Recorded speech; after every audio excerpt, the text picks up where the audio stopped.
Carlos freaking Alcaraz is him.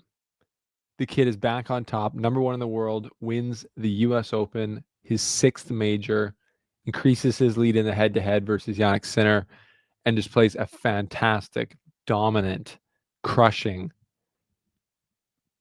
precision forward match against Jannik Sinner on a hard court, which was the biggest question. His forehand was cooking. His second serve return was suffocating.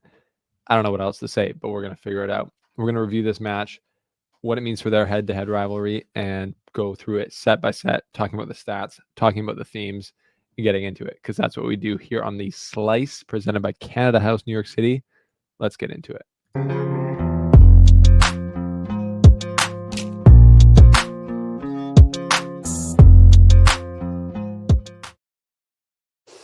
All right. Well, welcome back to the channel, people. Welcome back to the Slice. What a final. I mean, was that more one-way traffic, Alcaraz, than people expected? I think probably, but I do have to say it. I predicted it right. I called Carlos Alcaraz. A lot of people didn't, and that makes me feel good because I believe my last pick was incorrect, but my overall has been very high. Scratch that. My last one at Wimbledon was right because I picked Sinner to beat Djokovic, but today I picked Alcaraz to beat Sinner. So that brings my overall prediction rate to 79%, 11 for 14. But this isn't all about me. Let's be honest. Obviously, this is about Carlos Alcaraz, the man of the hour, getting it done on hard court over Jannik Sinner, the rivalry that everyone in tennis is drooling over all the time. And today was another example of why. Wasn't their most epic match, definitely, but there was points in this match where you just see the level of tennis that these guys can produce, and you're truly in shock. Many people think we've never really seen this level. And Alcaraz today showed his ability to lock in, focus, handle what he needed to handle to beat Sinner on a hard court, and he did it. So we're going to get into the themes here. We'll break it down set by set, point by point. Maybe not point by point, but into the themes. But first, let's talk about their overall head-to-head, because we always usually do that at the end, but here it is right now. The big titles chase from the ATP Tour. 6 slams for Alcaraz, 4 for Sinner, 8 Masters 1000s for Alcaraz, totaling 14, 9 for Sinner. And this year, this is the second year in a row that they've split the majors. So last year, Sinner wins Australia, Alcaraz wins the French and Wimbledon, Sinner wins US Open. 2025, Sinner wins Australia again, Alcaraz wins the French Open again, but then Sinner beats Alcaraz for Wimbledon. And then you're like, where is this going? Is Sinner going to win 2 majors in a row versus Alcaraz?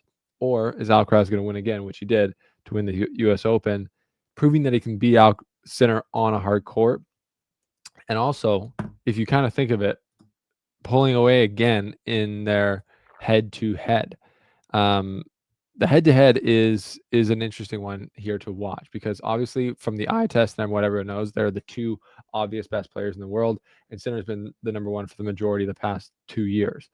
But it's now 10-5 for Alcaraz, and he's won 1, 2, 3, 4, 5, 6, 7 of their last 8 matches now, including the Cincinnati win. But 7 of their last 8 have gone to Alcaraz. So that's significant, I think. I don't know what to really make of that as far as the storyline goes, but he's the number 1 player in the world again. Part of that will be affected by the 3 months that Sinner was forced to take off due to the suspension for testing positive. So, some of that plays into it, but Alcaraz is back on top, and he has a huge head-to-head record winning percentage against Sinner. So people will make of that what they will. But I continue to believe when Alcaraz is at his best, I think he is the best player in the world. But Sinner, to be fair, was not at his best today. And we'll show you that in the stats, but he didn't play his best, and it remains to be seen if he physically wasn't at his best. I think he was fine, but he just hadn't had as good or as clean or as dominant tournament so far as Alcaraz did. And it showed today in the final. And that's why I picked Alcaraz before the match, because Alcaraz to me looked better in the 6 matches previous to this, only dropping serve once, only dropped it once today. But that's pretty dominant. That's a dominant tournament for Alcaraz, who can, historically go up and down in his level within a tournament and throughout the year. But from the beginning of the clay swing until now, Carlos has been by far the best player in the world. And this tournament, he was clearly the best player in the world as well. And in the final. So that takes us to the final. 4 sets, 2 hours, 42 minutes. These guys play quick. And none of the sets were, to a tiebreak or anything like that. They all were decided by breaks. Alcaraz wins the first, comes hot out of the gate, 6-2.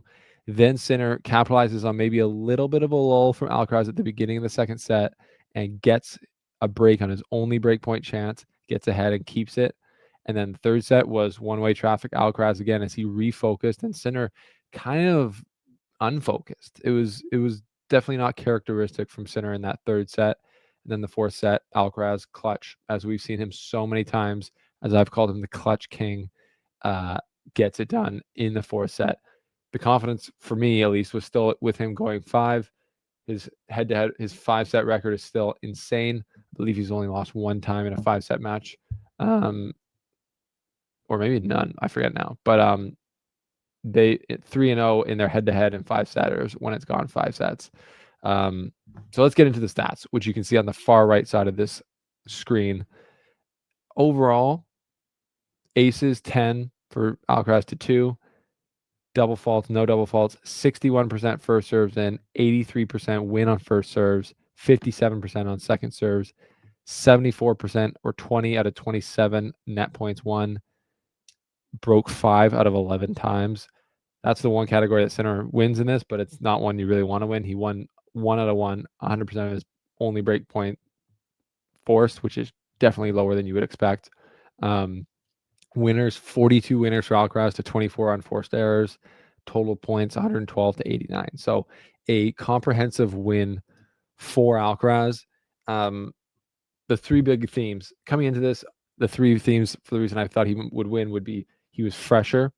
You saw that from the last 2 matches. He had less time on court. He wasn't getting checked out in the abdomen area or in his abdomen area like Sinner was. The energy of the city, I feel like Alcaraz really harnessed the energy of the city this whole tournament, even leading up to it, just looking like he was fired up to be on court every night and really taking it to opponents. And then his serve. Alcaraz had been serving amazingly for tournaments prior to this and all the way through this one, being above 84%, or above 80% in every match, and 84% first serve win rate against Djokovic. So what happened today? He served amazingly well. Alcaraz wins 83% of his first serves against Sinner, which is extremely high. Sinner, arguably the best returner in the game, couldn't do it today. Sinner only winning 69% of his first serves, conversely. So Alcaraz served great. He was serving big. He was hitting in the 130s often. When he needed it, ace on match on his 3rd championship point, where he got a little awkward losing the first 2. Sinner definitely made us all think about that, made Sinner think about that, or Alcaraz think about that for sure as well. But the serving from Alcaraz was extremely solid. First serve and second serve. Just a great performance serving for him, which was, I would think, one of the biggest, if not the most important key for Alcaraz coming into this match was how well can he protect his serve and how well can he serve. Answer to that extremely well.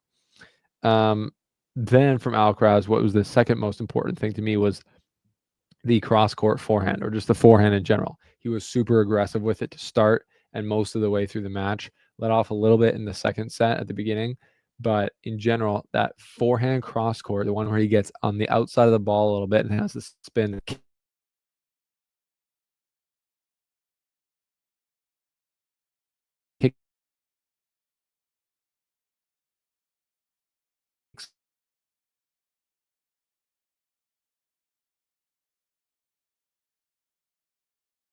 off. It really opened up the rallies for him. He was hitting the down the line forehand also well today. It's not as often. It's his least favorite shot, or less favorite shot, between cross court down the line, but he hit it really well on a few big points that opened up the rally, because Sinner definitely leans to that forehand side. And just the whole night, Alcaraz was attacking the Sinner forehand, which is, again, that counterintuitive smart play where Sinner's forehand's also massive, can create huge destruction. But Alcaraz is like, I need to be the more aggressive player. I need to take it to him. The battle of the forehands probably wins most of these matches between these two, and Alcaraz won it tonight.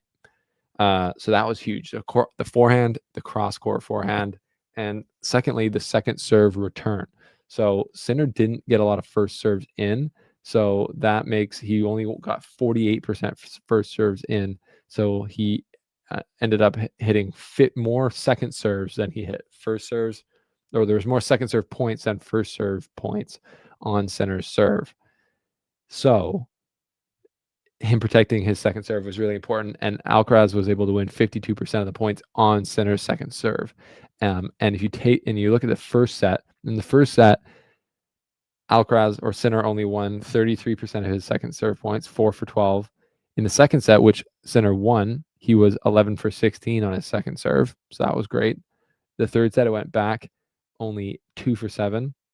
He just didn't have a lot of points on his serve there. And then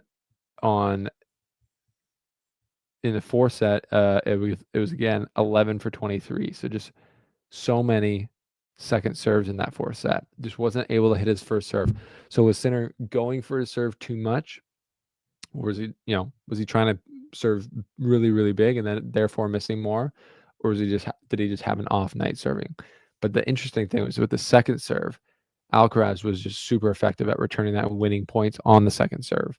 And that's just a huge benefit to him. So very clear game plan from Alcaraz tonight to be the more aggressive player on a faster surface that theoretically Sinner could dominate him on. If you look back to Wimbledon in the final there, he was getting frustrated that he felt that Sinner was a more strong player from the baseline and was dominating him. Tonight he flipped the script. Alcaraz was the more aggressive player, more powerful, more accurate, he's a more aggressive and more consistent player tonight. And that's how he got it done. Big time from Alcaraz. So let's go through the sets here. You can see on the screen now the stats on the right-hand side. The first set, all Alcaraz. Literally won every single category. 1 ace, 1 0 double faults each, but 63% to 60 on first serves, 83% win to 61, 86% win on to 80 to 33. Net points 6 for 6 for Alcaraz, 11 winners, 2 unforced errors. Like, I really don't think anyone on tour is winning a set when Alcaraz is playing like that. Conversely, though, second set, Sinner still doesn't get a lot of first serves in, still doesn't win as high a percent, but does save that second serve. He wins 11 out of 16 points there, wins 4 to 4 of his net points, gets a break point and converts it 1 out of 1. But I said on Twitter, this second set actually was close. Like, it's a 6-3 set, but it's still very close. Only 1 break point chance for each guy. Sinner capitalized, Alcaraz didn't. If Alcaraz breaks back, then who knows where that set goes. In theory, this could have been a 3-set win for Alcaraz. But Sinner definitely improved his level and capitalized on a little bit of, the commentators were talking about a little bit of complacency maybe from Alcaraz at the start. He came out with guns blazing, winning the first set comprehensively. Alcaraz can get, he's like, maybe I'll be creative now and start slicing. And that allowed, I think, Sinner to come up and hit a few balls from that slice and find his rhythm a bit more. And then the set's over. Alcaraz, though, snaps back to reality in the third set or snaps back to his game plan. Third set, hits 5 aces, hits 11 winners, 2 unforced errors. So set 1, 11 winners, 2 unforced errors. Set 3, 11 winners, 2 unforced errors. So just really ruthless tennis from Alcaraz. 91% win on first serve. Breaks Sinner twice in the third set. So then the fourth set, you're like, obviously Sinner has to win this, and he doesn't. Shocker, he doesn't. But what was actually back to set 3. Okay, back to set 3 for a second. An important moment in set 3 where Alcaraz got the early break, if you can remember. So Alcaraz holds to go up 1-0, and then he breaks Sinner. He goes up love 30, and then Sinner gets back to 30-30, and then Carlos draws an error after a strong cross court forehand, and then Sinner just misses a forehand, kind of to give the break or to get broken by Alcaraz. But then it's 2-0, and then Sinner almost has a chance to break back here, so he goes up love 30. So Alcaraz does a bad drop shot on the first point of the third game there. Sinner goes up love 15, then love 30 after Sinner draws a cross-court forehand error by Alcaraz. And then from love 30 down, you're thinking, okay, well, if Sinner gets the break back here, who knows? But Alcaraz gets a ridiculous smash winner. He hits an ace, and then his second serve is unreturned, and then he drops, and then he chases down a drop shot and wins with a volley and gives it to the crowd, saying, "Let me hear you." And that was where I feel like that was a big moment in the match where Alcaraz could have given a bit of momentum back, but in the most Alcaraz way ever, he wrestled it back, won that game with a volley drop shot, got the crowd back into it, and kind of regained that momentum from a quick dip in the third set to win that third set. Then he went on to break again, but that was obviously a pivotal set. And then in the fourth set, he has, again, more gusto, more effectiveness on especially the second serve. Gets, out Sinner doesn't get a break point there. 15 winners for Alcaraz, 9 unforced errors. It did get tight at the end. That was interesting. I thought 40-15, Alcaraz serving, 2 break points, 2 championships points saved by Alcaraz. By Sinner, sorry. The first one, 40-15, I believe Alcaraz missed a ball, and then Sinner hits a return winner on a second serve on championship point, which was huge.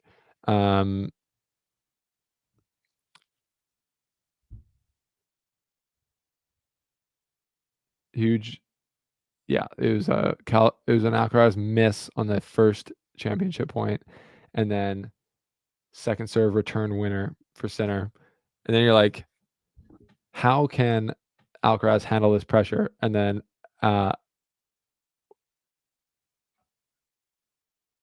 and then Alcaraz hits a first serve, and then good return from Sinner coming back to him, but Alcaraz stays in, hits that backhand cross court that then Sinner has to lob, and then Alcaraz gets up there and smashes it, smiles to his box, goes like this, and you can kind of just see the way that he can handle that pressure. He doesn't get too serious, doesn't get too caved in on himself, gives his box some energy, gets it back, goes back up to the line, hits an ace to seal it. So that's pretty much how it went. Huge areas that Alcaraz was better was his serve, his forehand, and if you're better in those 2 categories in this match, I think you're winning every time. Yeah, those were like the main, and then the second serve return, he really, really got after Sinner. So I think for Sinner, it's a Sinner and his fans, tough one, guys. Disappointing night for Sinner, loses the #1 rank and the U.S. Open title. But he'll be back, obviously. The next major is in Australia. That's his major, 2-time defending champion. So we'll see. We'll see what Alcaraz can do on an even faster hard court. But Carlos Alcaraz, man, just love to see him playing his best. We love that. I love to see Sinner playing his best when he is. He wasn't at his best tonight.